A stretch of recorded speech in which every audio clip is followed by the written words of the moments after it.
Hello students, Assalamu alaikum. Hope you all are fine by the grace of Almighty Allah. Today we are going to discuss the subtopic of our second topic, that is a world economy takes place.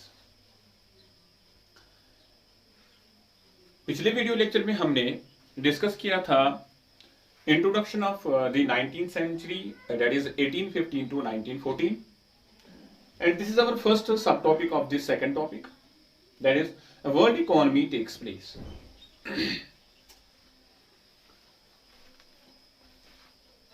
पिछले video lecture में हमने conclude किया था, इस बात को लेकर conclude किया था कि 19th सेंचुरी में बहुत सारे फ्लोज देखने को मिले थे, that is the flow of trade, flow of capital देखने को मिला था, फ्लो ऑफ लेबर देखने को मिला था।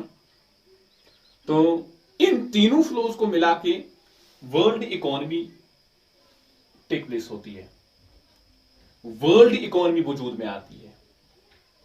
कभी कभार इन तीनों फ्लोज का इंटरकनेक्शन टूट जाता था, दैट मीन्स कि कभी कभार लेबर की अवेलेबिलिटी नहीं मिलती थी, रेस्ट्रिक्ट करता था गवर्नमेंट, उससे वर्ल्ड इकोनॉमी इफेक्ट होती थी। बट अगर इन जनरल इन तीनों फ्लोज को मिलाएंगे तो हमारा एक सब टॉपिक बनता है, that is a world economy takes place. इस वाले सब टॉपिक में हमने क्लियर करना है कि किस तरह से 19th सेंचुरी में जो इंपोर्ट और एक्सपोर्ट था उसका बढ़ावा कैसे हो गया, उसका इन्फ्लुएंस धीरे धीरे से कितना ज्यादा बढ़ गया, और किस तरह से जो है वर्ल्ड मार्केट्स, इंटरनेशनल मार्केट्स जो है, इनके बीच में किस तरह से इंपोर्ट और एक्सपोर्ट बहुत ज्यादा बढ़ने को मिला। तो इस वाले टॉपिक में हम क्लियर करेंगे। 19th century, late 19th century की बात जब हम करेंगे, लेट 19th सेंचुरी में हर एक कंट्री ये चाहती थी कि मैं सेल्फ सफिशिएंट बनना चाहता हूं। Self sufficient in the sense कि फूड के मामले में मैं किसी के साथ कॉम्प्रोमाइज नहीं करना चाहूंगा। मतलब फूड में बाहर से नहीं मंगवाना चाहूंगा। There should be no import of food grains from outside. Self sufficiency in food के लिए, सेल्फ सफिशिएंट बनने के लिए जरूरी यह होना चाहिए कि इनको प्रोडक्शन इंक्रीज करना चाहिए। बहुत सारी प्रोडक्शन हर एक कंट्री ने अपने अपने लिहाज से की, ताकि वो दूसरे कंट्री पे डिपेंडेंट ना हो, ताकि उनको बाहर से फूड ग्रेन्स का इंपोर्ट नहीं करना पड़े। तो हर एक कंट्री ने यह चाहा कि मैं सेल्फ सफिशिएंट, स्पेशली फूड में वो सेल्फ सफिशिएंट बनना चाहता था। लिहाजा हर एक कंट्री ने यह कोशिश की कि ज्यादा से ज्यादा प्रोडक्शन करें, ताकि हम डिपेंडेंट बाहर कंट्री के साथ, बाहर कंट्री पे हम डिपेंडेंट ना रहें, और हमारा अच्छा खासा यहां पे प्रोडक्शन भी निकले और अच्छी खासी कंजप्शन भी देखने को मिले। 19th सेंचुरी में एक तरह से जहां से प्रोडक्शन देखने को मिली, और दूसरी साइड से इस प्रोडक्शन के साथ साथ कंजप्शन भी धीरे धीरे से होने लगा। लोगों का लिविंग स्टैंडर्ड बढ़ चुका था, लोगों की इनकम बढ़ चुकी थी, क्योंकि इंडस्ट्रियल रेवोल्यूशन आया था। लोगों के पास अब इनकम भी 19th सेंचुरी में देखने को बहुत ज्यादा मिली थी। लिहाजा इनकम के साथ साथ अब धीरे धीरे से कंजप्शन लेवल भी बढ़ चुका था। तो जहां एक साइड से कंट्री ज्यादा से ज्यादा प्रोडक्शन करना चाहती है, सेल्फ सफिशिएंट बनना चाहती है, वही ये कंज्यूम भी करना, कंजप्शन भी बहुत सारा करना चाहती है। कंजप्शन भी इसका बहुत ज्यादा हो गया, क्योंकि इनकी इनकम लेवल, इनका लिविंग स्टैंडर्ड थोड़ा बढ़ गया था। हाँ, हर एक कंट्री ने यह चाहा, लेकिन ब्रिटेन का मामला कुछ और था। जो इंग्लैंड है, इंग्लैंड अगर सेल्फ सफिशिएंट बनता, अगर इंग्लैंड सेल्फ सफिशिएंट हो जाता फूड ग्रेन्स में, तो उसके लोगों का लिविंग स्टैंडर्ड कम हो जाता, और लिविंग स्टैंडर्ड कम हो जाएगा तो धीरे धीरे से सोशल कॉन्फ्लिक्ट्स वहां पे बढ़ जाती। ऐसा क्यों? अगर बाकी देश ये करते हैं, अगर बाकी देश प्रोडक्शन इंक्रीज करने से उनका लिविंग स्टैंडर्ड बढ़ जाएगा, उनके पास इनकम बहुत ज्यादा है, वो कंज्यूम भी बहुत ज्यादा करते हैं, वो डिपेंडेंट बाकी कंट्रीज में नहीं रहेंगे। लेकिन दूसरे साइड से ये ब्रिटेन के साथ अपोज क्यों हो रहा है? ब्रिटेन अगर सेल्फ सफिशिएंट बनेगा तो ब्रिटेन को इनके लिविंग स्टैंडर्ड्स कम क्यों हो जाएंगे, ये लवर लिविंग स्टैंडर्ड्स क्यों हो जाएंगे, और वहां पे सोशल कॉन्फ्लिक्ट्स अराइज होने के अंदेशे ज्यादा क्यों होंगे? इसको हमने यहां पे डिस्कस करना है। सबसे पहली बात, लेट 19th सेंचुरी में, हम यहां पे इंग्लैंड की बात कर रहे हैं, लेट 19th सेंचुरी में इंग्लैंड की पॉपुलेशन बहुत ज्यादा बढ़ गई थी। मैं भी इन कामों की आदत डालना चाहती हूं। वैसे भी घर के सारे काम नंबर फर्स्ट काज क्या है? अगर इंग्लैंड सेल्फ सफिशिएंट बनता फूड ग्रेन्स में तो इसके लवर स्टैंडर्ड्स क्यों हो जाते लोगों के, और साथ में सोशल कॉन्फ्लिक्ट्स क्यों अराइज होते हैं, ये हमें यहां पे क्लियर करना है। और इसको क्लियर करने के बाद हमें ऑटोमेटिकली ये समझ में आएगा कि किस तरह से वर्ल्ड इकोनॉमी शेप हो गई। लिहाजा सबसे पहली बात, लेट 18th सेंचुरी में पॉपुलेशन बहुत ज्यादा इंक्रीज हो गई। ऑब्वियसली जब पॉपुलेशन इंक्रीज हो जाएगी तो कंजप्शन लेवल भी बढ़ जाएगा, consumption increase, population increase, consumption also increase. जो लोगों की पॉपुलेशन बहुत ज्यादा देखने को मिली थी, कहां पे? इंग्लैंड की हम बात कर रहे हैं। पॉपुलेशन बहुत ज्यादा बढ़ रही है, पॉपुलेशन के साथ साथ लोगों का कंजप्शन, अब लोग ज्यादा से ज्यादा जो फूड ग्रेन्स हैं उनकी डिमांड करेंगे। और साथ में दूसरा काज क्या था? अर्बनाइजेशन।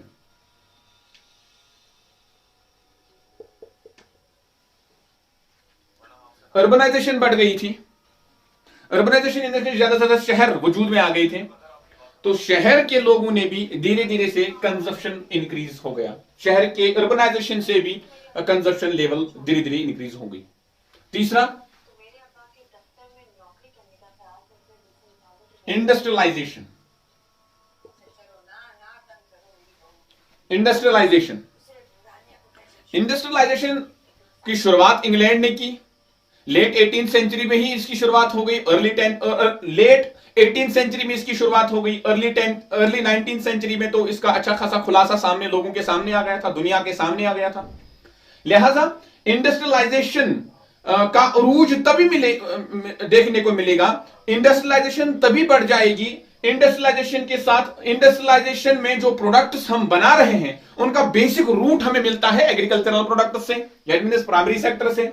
तो increase of agriculture will also lead more and more consumption of the agricultural products of England. Industrialisation हो या अर्बनाइजेशन हो या पॉपुलेशन हो, इन तीनों को मद्देनजर रखकर, इन तीनों चीजों को देख के ये कंजप्शन लेवल इंग्लैंड में बहुत ज्यादा बढ़ गई। इंग्लैंड में एरिस्टोक्रेटिक टाइप ऑफ गवर्नमेंट थी, एरिस्टोक्रेसी थी, तो एरिस्टोक्रेसी में सबसे बड़ा रोल किसका होता है? एग्रीकल्चरिस्ट्स का होता है, क्योंकि एरिस्टोक्रेसी में जो लॉर्ड्स वगैरह होती है, इंग्लैंड की जमीन जो है वो सारी इन्हीं लॉर्ड्स वगैरह की हुआ करती थी, रिच फार्मर्स की हुआ करती थी।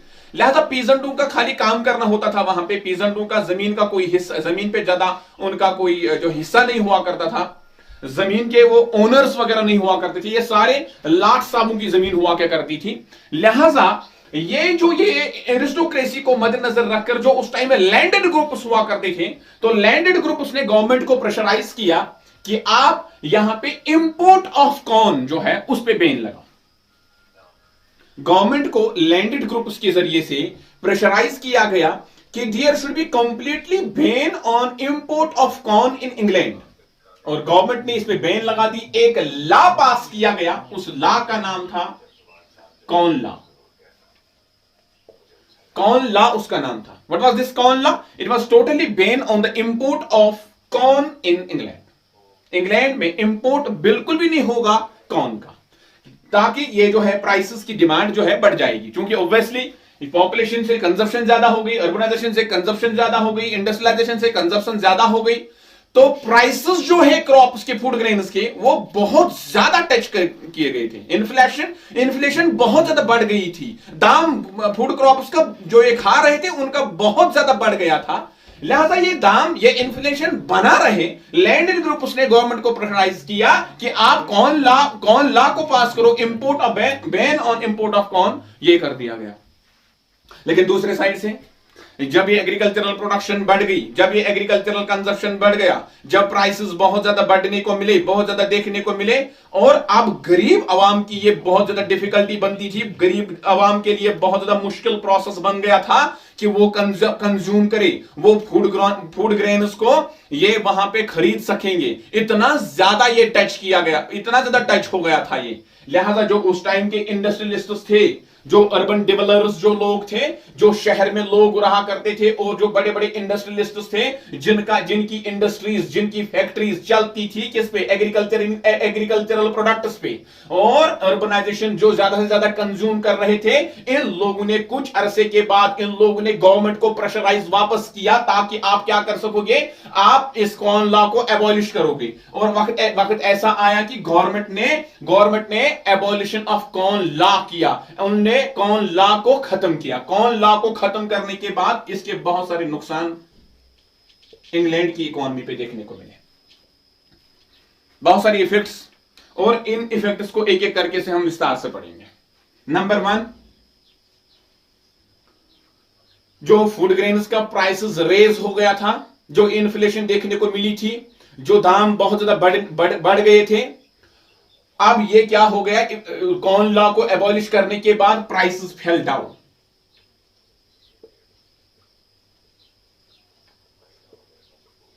इंग्लैंड की इकोनॉमी में जो फूड ग्रेन्स के जो प्राइसेस थे वो बहुत ज्यादा इंक्रीज हो गए थे। अब इंपोर्ट होना शुरू हो गया। इंपोर्ट, जब ज्यादा से ज्यादा इंपोर्ट आपके कंट्री में आ गया, तो यहां के लोगों को ये जो दाम, जिस दाम पे ये इनको मिल रहे थे, जिन प्राइसेस पे ये इनको मिल रहे थे, वो प्राइसेस में बहुत ज्यादा गिरावट आ गई थी, डिफ्लेशन बहुत ज्यादा हो गया था, जिस डिफ्लेशन की वजह से लोग अच्छा खासा कंज्यूम कर सकेंगे। और बताया जाता है कि प्राइसेस इतने ज्यादा डाउन हो गए थे कि इंग्लैंड में जो फूड ग्रेन्स की प्रोडक्शन हुआ करती थी, जितने दाम में वो प्रोड्यूस हुआ करते थे, उससे कम दाम में इनको मिलते थे, उससे कम दाम में इनको इंपोर्ट वाला फूड ग्रेन, इंपोर्ट वाला फूड क्रॉप मिला क्या करता था।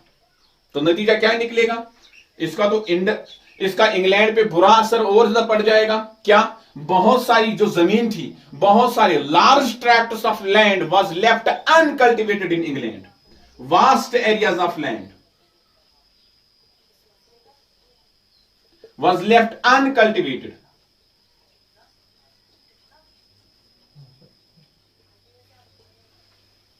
जाहिर सी बात है, अब आप फूड ग्रेन्स को प्रोड्यूस कर रहे हैं, लेकिन आपको जितना खर्चा हो रहा है उससे कम खर्चे में लोगों को बाहर का माल मिल रहा है, वही वाले फूड ग्रेन्स। तो नतीजा क्या है, आपका क्या फायदा मिलेगा, आपको क्या फायदा है प्रोडक्शन करने का। लिहाजा जो बड़े बड़े लैंड लॉर्ड्स थे, उन्होंने बहुत सारी जमीन को क्या रखा, अनकल्टिवेट रखा। और इससे भी और एक नुकसान देखने को मिला, जो लोग यहां इनकी जमीन पे काम कर रहे थे, उनको क्या सामना करने को मिलेगा, उनको अनएम्प्लॉयमेंट का सामना देखने को मिला।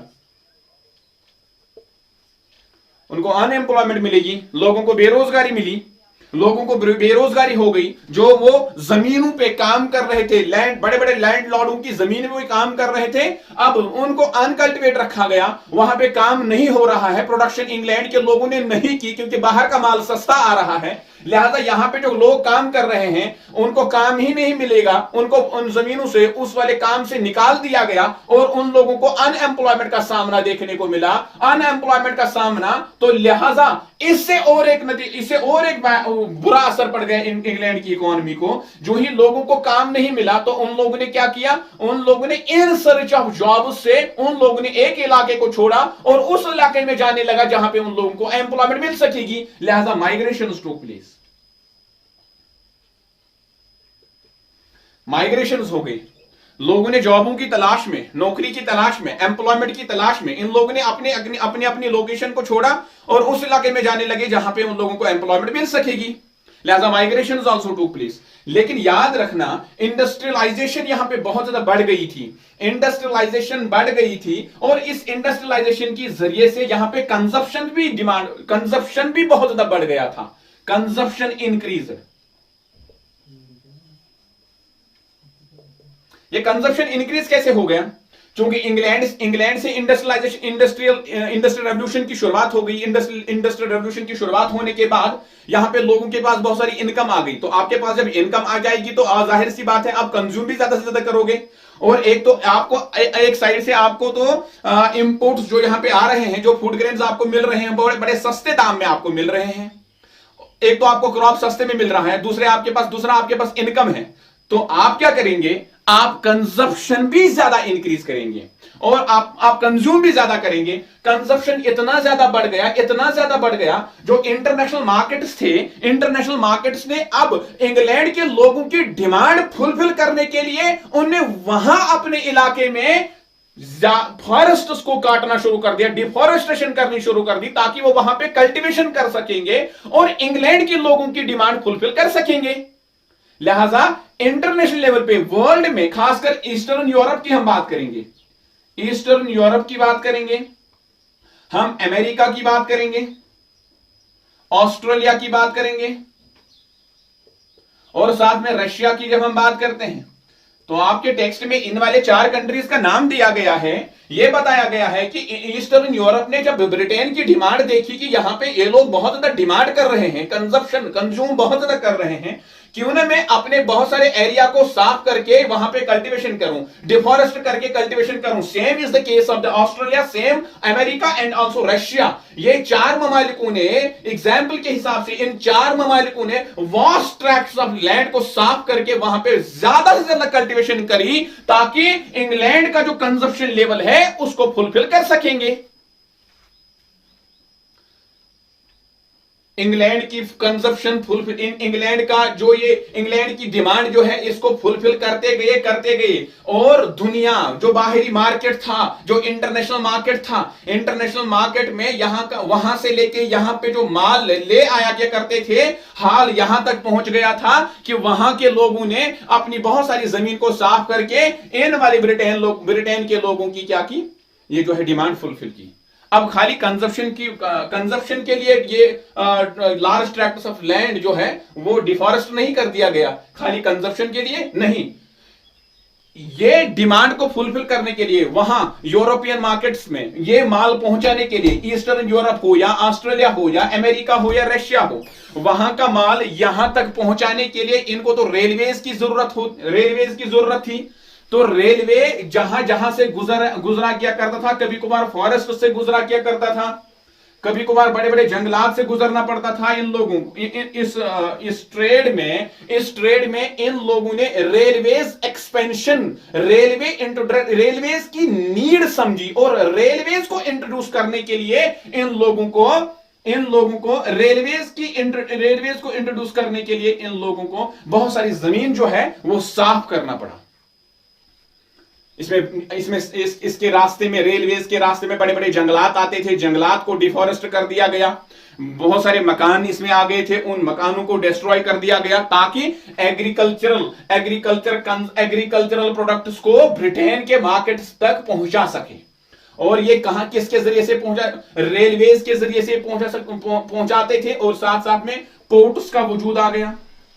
एग्रीकल्चरल फील्ड्स को पोर्ट्स के साथ जोड़ने की जरूरत इन लोगों को लगी और जो ओल्ड पोर्ट्स को एक्सपैंड कर दिया गया। ये सारा काम रेलवेज वजूद में आ गई ताकि ब्रिटेन की कंजप्शन फुलफिल हो सके, ब्रिटेन जो है उनकी डिमांड को फुलफिल किया जा सके और नए पोर्ट्स को बनवाया गया ताकि जो ये माल है इजीली ब्रिटेन मार्केट्स तक पहुंच सके, यूरोपियन मार्केट्स तक पहुंच सके, और जो पुराने पोर्ट्स थे उनको एक्सपेंड कर दिया गया। और साथ साथ में यह बताया जाता है कि माइग्रेशंस, भारी मात्रा में माइग्रेशंस जो है बहुत ज्यादा देखने को मिली थी लेट 18th सेंचुरीज के बाद। एक एस्टिमेशन के हिसाब से बताया गया है कि 50 million people migrated from one place to another place. ये खाली 50 मिलियन पीपल यूरोप के रहने वाले लोग हैं, जिन लोगों ने यूरोप को छोड़ के दूसरे कंटिनेंट्स में माइग्रेशन करनी शुरू कर दी। और ग्लोबल लेवल की जब हम बात करते हैं तो 150 million people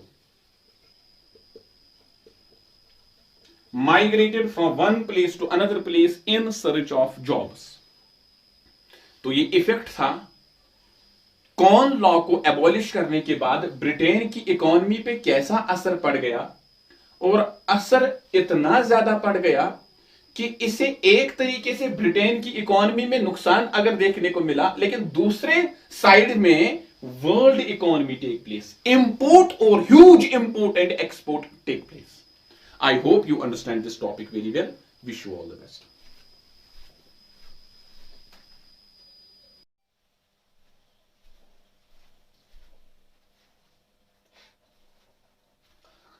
Hello students, Assalamu alaikum. This is Yunus sir, faculty social science, and I hope that you all will be fine. Today in this video lecture we are going to discuss the second topic of the making of global world, that is the 19th century 1815 to 1914. And in today's session, we will only and only discuss about the introduction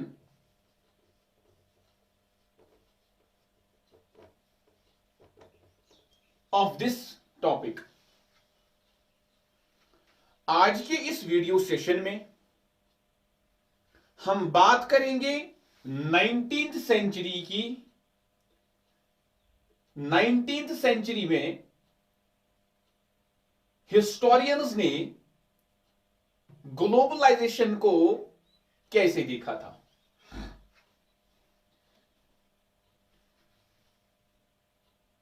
अगर हम pre modern world की बात करेंगे, जिस topic को हमने complete किया, तो उस प्री मॉडर्न पीरियड में हमने जो ग्लोबलाइजेशन देखी थी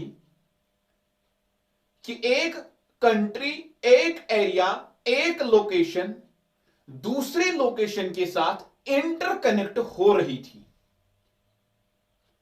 लेकिन इनके बीच में जितना इंटरैक्शन हुआ प्री मॉडर्न पीरियड में, जितनी इंटीग्रेशन, जितना इंटरकनेक्शन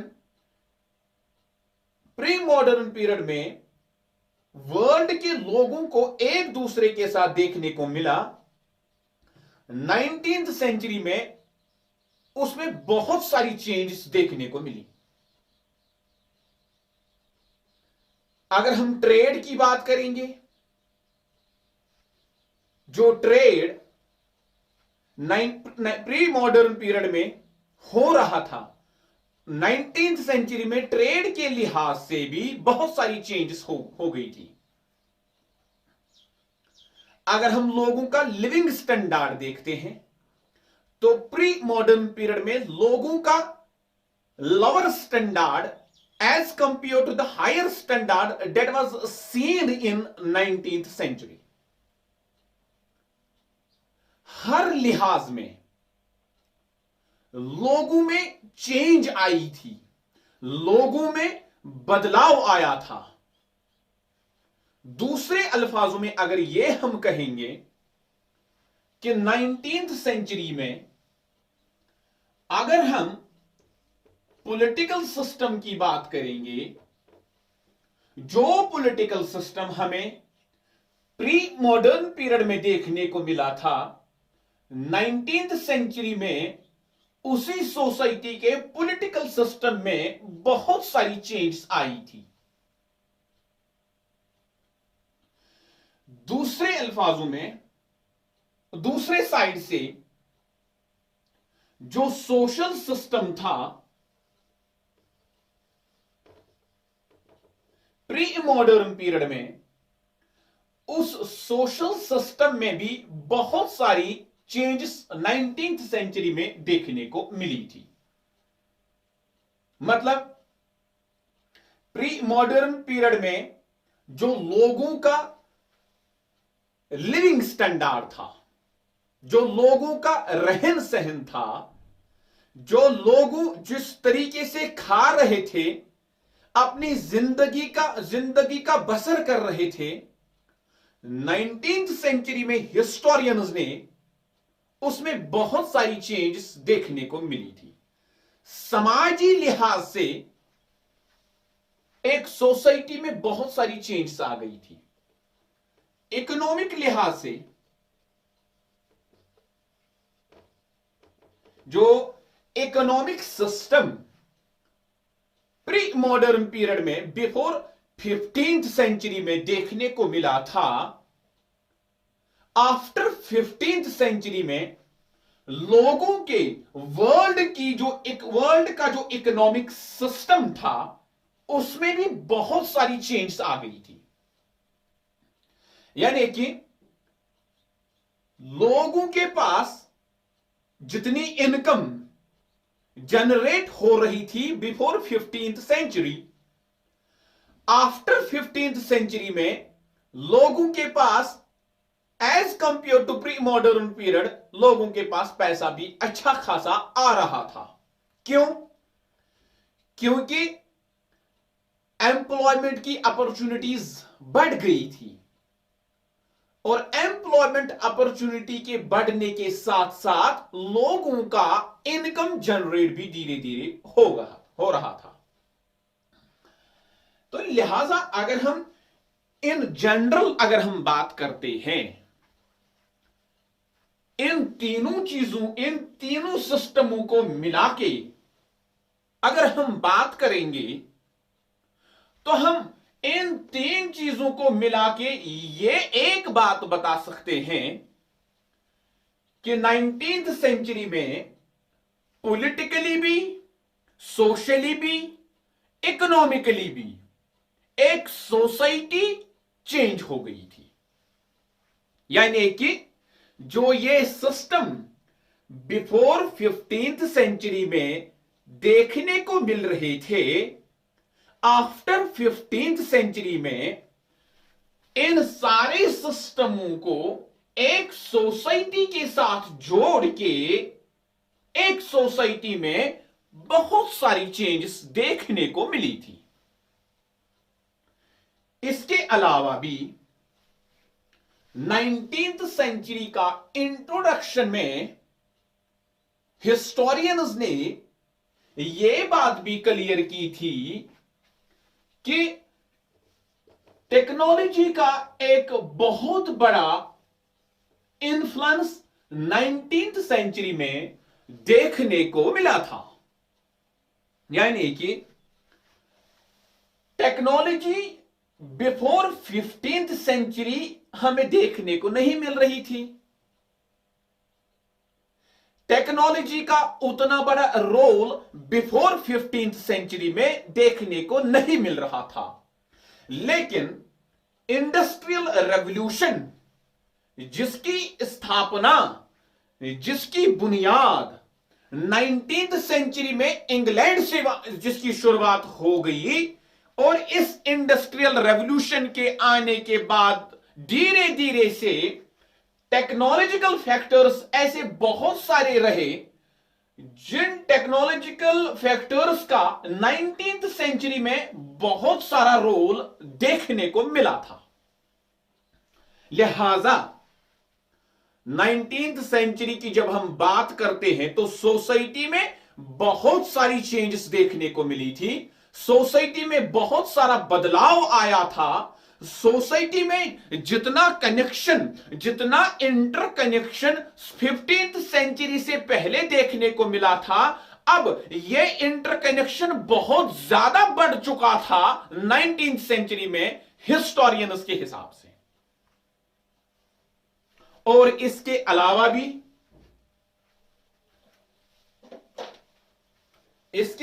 भी हिस्टोरियंस ने क्या क्या देखा। इसके अलावा हिस्टोरियंस ने यह देखा कि 3 टाइप की मूवमेंट्स 19th सेंचुरी में देखने को मिली थी। 3 टाइप के, there were 3 types of flows और movements seen in 19th century. What were these flows? Number 1, it was flow of trade.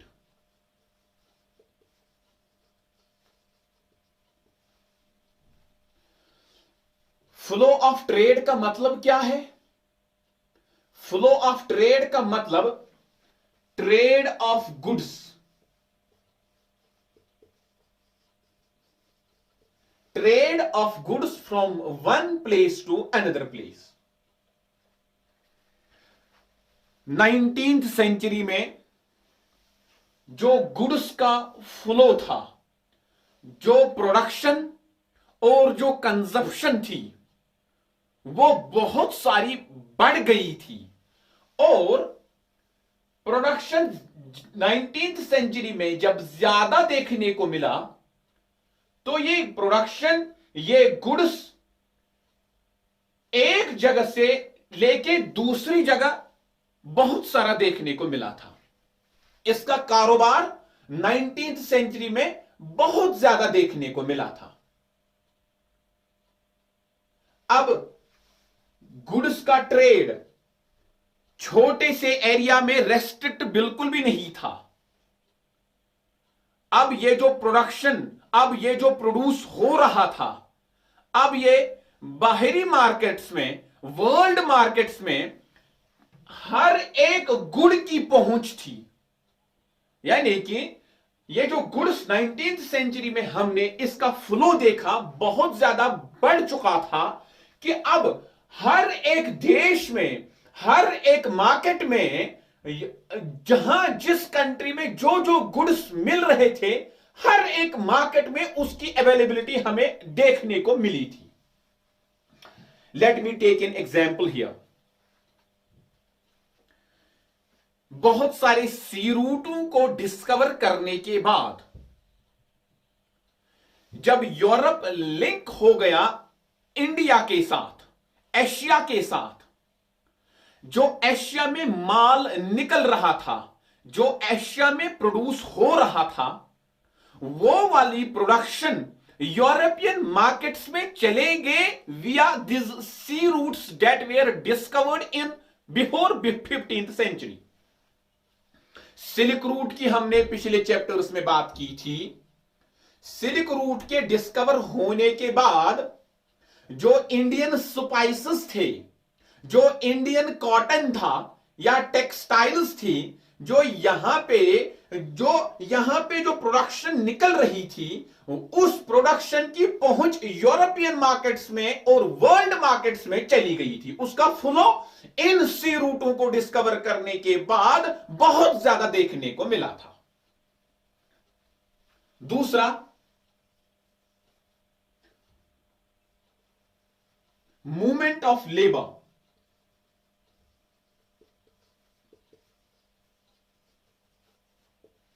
Movement of labour refers labour migration from one place to another place. जो 19th century के economists थे, उन economists ने international level को देख के यह बोला कि there was also in 19th century very much movement of labor from one place to another place. That means migrations took place in 19th century. अब माइग्रेशन क्यों हो रही थी? लेबर की मूवमेंट एक जगह को छोड़ के दूसरी जगह क्यों हो रही थी? इसका सबसे बड़ा काज यह है कि बिफोर 15th सेंचुरी ऐसी बहुत सारी दुनिया में कंट्रीज थी जो रेस्ट ऑफ द वर्ल्ड के साथ कट ऑफ थी, जो हमने पिछले चैप्टर्स में, पिछले टॉपिक्स में पढ़ा। उसमें हमने बात की अमेरिका की, जिसको क्रिस्टोफर कोलंबस ने डिस्कवर किया था 1492 में। हम वास्को डी गामा की बात करेंगे, जिसने इंडिया का सी रूट डिस्कवर किया था। जब इंडिया लिंक हो गया सी रूट के जरिए से वर्ल्ड के साथ, यूरोप के साथ, अमेरिका जो रेस्ट वर्ल्ड के साथ कट ऑफ हजारों और लाखों सालों तक था, अब यह भी लिंक हो गया था दुनिया के साथ। लिंक होने के बाद, कनेक्ट होने के बाद, लोगों के पास बहुत सारे वसाइल सामने आ गए। लोगों के पास अब एक ओपन मार्केट था कि अगर उनको इस एरिया में एम्प्लॉयमेंट नहीं मिल रही है, ये शिफ्ट करेंगे, ये माइग्रेट करेंगे उस वाले इलाके में जिस इलाके में लेबर की डिमांड अच्छी खासी होती थी। तो same is the case that was seen in 19th century. 19th century में यह देखने को मिला कि नए नए कंट्रीज जो कनेक्ट हो गई थी दुनिया के साथ, उन वाली कंट्रीज में बहुत सारी प्रोडक्शन निकला किया करती थी, जिस प्रोडक्शन की वर्ल्ड मार्केट्स में बहुत सारी डिमांड थी। उस डिमांड को फुलफिल करने के लिए इन कंट्रीज ने ज्यादा से ज्यादा प्रोडक्शन की, but there was a shortage of labour. इस लेबर शॉर्टेज को ओवरकम करने के लिए वो लोगों को लाया गया मुख्तलिफ इलाकों से, मुख्तलिफ बहुत सारी दूर दराज डिस्टेंट पार्टों से लाया गया, दुनिया के दूर दराज कंट्रियों से लाया गया, जिन लोगों को एम्प्लॉयमेंट की जरूरत थी और उन लोगों को अपने कंट्री में एम्प्लॉयमेंट नहीं मिल रही थी, वो शिफ्ट होते थे उन इलाकों में जहां पे एम्प्लॉयमेंट की अपॉर्चुनिटीज उनको मिलती थी। लिहाजा एम्प्लॉयमेंट अपॉर्चुनिटी को फुलफिल करने के लिए लेबर ने माइग्रेट किया one place to another place. Third factor, तीसरा कौन सा ऐसा फ्लो था जो 19th सेंचुरी में इकोनॉमिस्ट्स ने सामने रखा? वो था मूवमेंट ऑफ कैपिटल।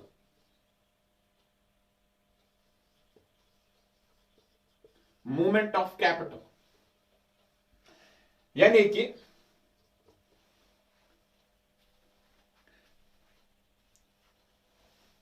कैपिटल का movement from one place to another place. इससे क्या मुराद है?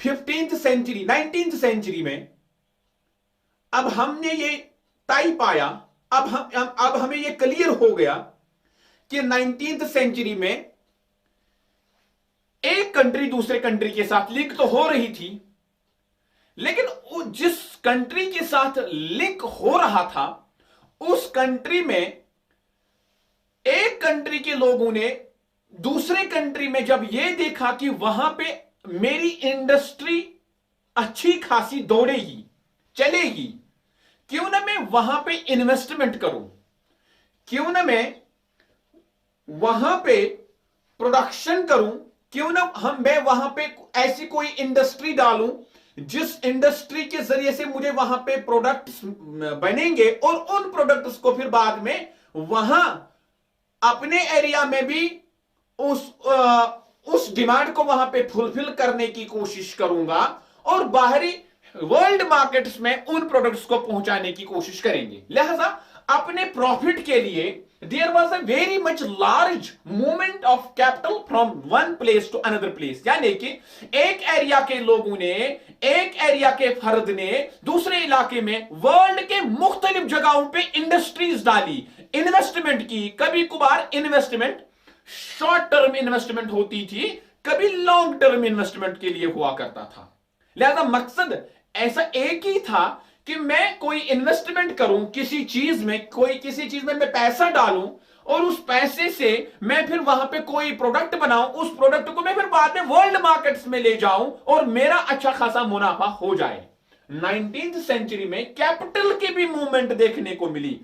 एग्जाम्पल, जब वास्को डी गामा ने इंडिया का सी रूट डिस्कवर किया, इंडिया के सी रूट को डिस्कवर करने के बाद जो ब्रिटिश सेलर्स थे, ब्रिटिश कंपनी वाले जो थे, उन कंपनी वालों ने हिंदुस्तान के साथ ट्रेड किया, ट्रेड करते गए।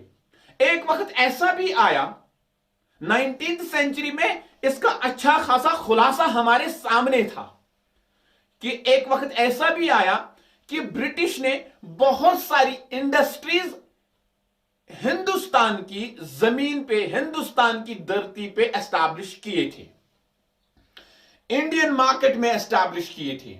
बाहर के लोग अब इन्वेस्ट कर रहे हैं इंडिया में। ब्रिटिश की बहुत सारी इंडस्ट्रीज सूरत में बनाई गई, मासूलीपट्टनम में बनाई गई, हुगली में बनाई गई, मुंबई में बहुत सारी इंडस्ट्रीज बनाई गई। वो इंडियन ओरिजिन इंडस्ट्रीज नहीं थी, वो बाहर के लोगों ने यहां पे इन्वेस्टमेंट किया था, यहां पे इंडस्ट्रीज बनवाई थी, और इस इन वाली इंडस्ट्रीज में फिर बाद में प्रोडक्शन करने के बाद वो वर्ल्ड मार्केट में उसका फैलाव करना चाहते थे अपना मुनाफा हासिल करने के लिए। इस इंट्रोडक्शन में जो हमने पढ़ा 19th सेंचुरी में, हमने सोसाइटी को पहले बहुत सारी चेंज होते हुए देखा, पॉलिटिकल लिहाज से भी, सोशल लिहाज से भी, इकोनॉमिक लिहाज से भी, और इसके साथ साथ इंटरनेशनल मार्केट्स में हमने सोशल ट्रांसफॉर्मेशन के साथ साथ, पॉलिटिकल ट्रांसफॉर्मेशन के साथ साथ, पॉलिटिकल चेंज के साथ साथ, इकोनॉमिक चेंज के साथ साथ हमने 3 टाइप के फ्लोज समाज में देखने को मिले, वर्ल्ड में देखने को मिले। एक फ्लो ऑफ ट्रेड, दूसरा था movement of labour from one place to another place, and movement of capital, long term investment and short term investment. ये भी हमने 19th सेंचुरी में देखने को मिली। तो ये एक शॉर्ट इंट्रोडक्शन था अबाउट 19th सेंचुरी। इसके बाद हमारा इसका एक सब टॉपिक है, that is a world economy takes place. I hope आपको ये टॉपिक, आपको ये इंट्रोडक्शन अच्छे से समझ में आया होगा। Wish you all the best. खुदा हाफिज।